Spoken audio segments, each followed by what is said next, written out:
Twende tukatazame sajili mbalimbali ambazo zilizoweza kufanywa na klabu soka ya wekundu wa Msimbazi Simba.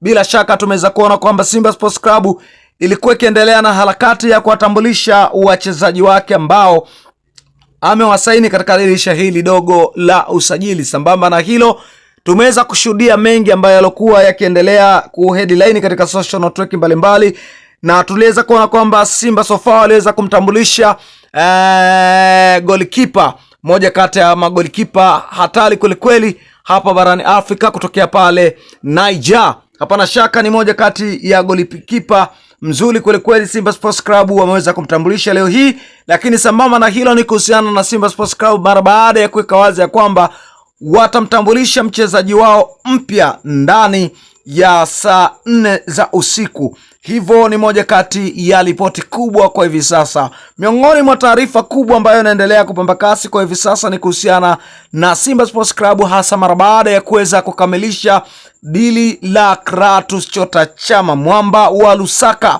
Hapana shaka tunafahamu ya kwamba ni kuhusiana na taarifa hii kubwa ambayo inasubiriwa na mashabiki wa Simba Sports Club. Moja kati ya ripoti kubwa kwa hivi sasa, ikiwa inaeleza vyanzo mbalimbali vya klabu ya soka ya Simba ya kwamba Kratos Chota Chama ameweza kurejea ndani ya kikosi cha klabu ya wekundu wa Msimbazi Simba. Bila shaka ni taarifa nyeti kweli ambayo inaendelea kupamba kasi katika kona na engo mbalimbali. Mashabiki wa klabu ya soka ya Simba, kila shabiki ameweza kureact kwa taswira yake. Wewe unazungumziaje kuhusiana na kurejea kwa Kratos Chota Chama kunako klabu ya soka ya wekundu wa Msimbazi Simba kwenye dirisha hili dogo la usajili?